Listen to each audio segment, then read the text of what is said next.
top, if not the top league in the Philippines. So, gusto ko lang makakontribute. You know, galing ako sa UAP, ang dami binigay na opportunity sa akin, opened a lot of doors. So I want to give back to the players and the coaches, and hopefully makatulong talaga ako in making the UAP. You've been an executive in other leagues. Gaano kaiba itong pagiging commissioner?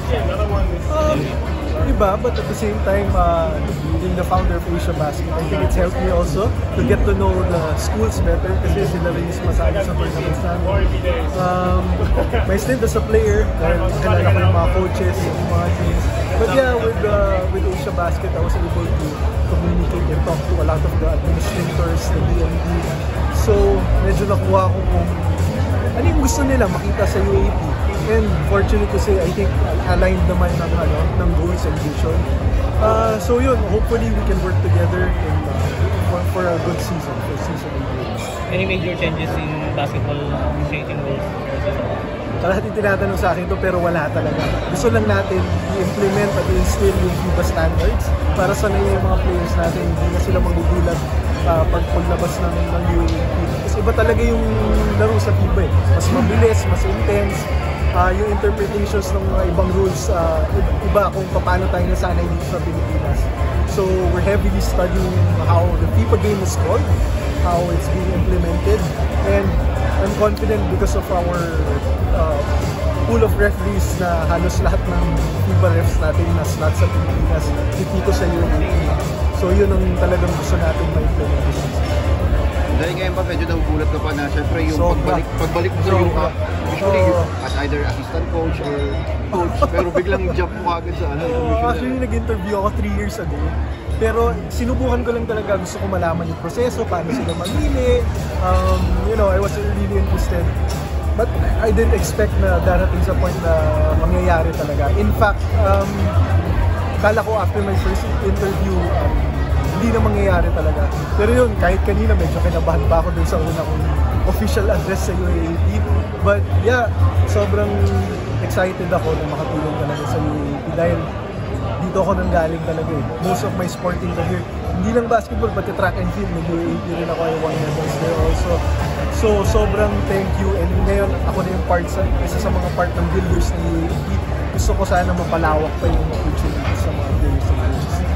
Paano ulit ka na top for this? For Asia Basket, when we started doing collegiate games, tapos we played the games in the schools sa campus tour. Ganda na naging reception. I was able to talk to, yun nga, a lot of the decision makers. And sabi ko, kung may opening ulit, I'm willing to interview again, I'm willing to try again. Doon ang umpisa, until they invited me formally for an interview, to talk to the board. I told them my thoughts. It was really a blind proposal na kung what can I bring to the UAP or what I have in mind. So doon nagsimula lahat yun. Fortunately, aligned rin yung board sa mga isip ko, and we have the same goal. So that's how. Ano sabi mga former teammates mo? Marami nagtatanong kung pwede rin silang makatulong sa UAP.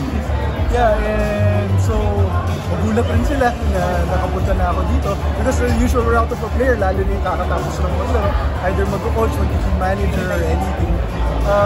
But I really have the different things in mind. So hopefully hindi ako i-bash ng mga teammates ko dati pag masama yung dito. Yung changes sir sa technical ba ng Kanyuwa Osprey again? Last year lang kasi lahat ng technicals at saka ang sportsmanlike, it counts into the suspension accumulation ng UAP. Pag nakadalawang ans pa ka sa player, suspended ka. Yun yung house rules. Pag nakatatlong technical ka, suspended ka. Di ba minsan yung mga technical naman, delaying of game, di ba, thinking of foul.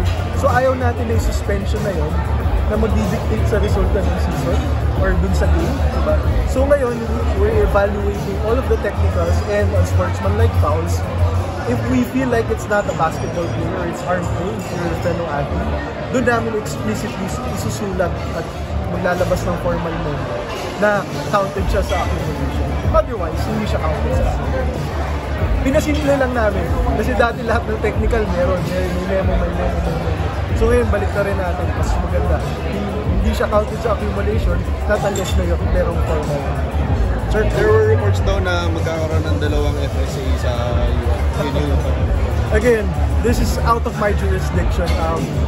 I can only give my opinion about it, but this is really for the board and ED level to decide.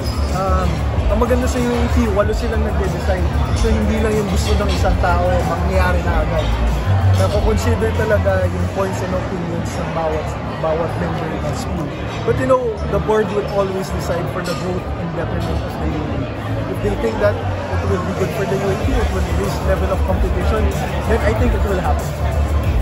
Diba nabanggit kanina yung finishing the season earlier for the SEA Games? Ano yung earliest date na nakikita natin na possible? Officially, this is outside. Scheduling is outside of our office also. But I've talked to Coach Norman Black a lot. Siyempre siya naging coach ko sa Ateneo. They really want UAP players to represent the Philippines for the SEA Games. And that's the goal of the board of the UAE, for more athletes to represent the Philippines. So yun nga, sabi ni board member Mark Molina kanina, pag-uusapan ulit nila, usually hindi na nangyayari yan, talagang tuloy yung season. But because it's for the flag and country, the board will try to do something para makalaro yung mga players natin sa SEA Games. Thank you so much.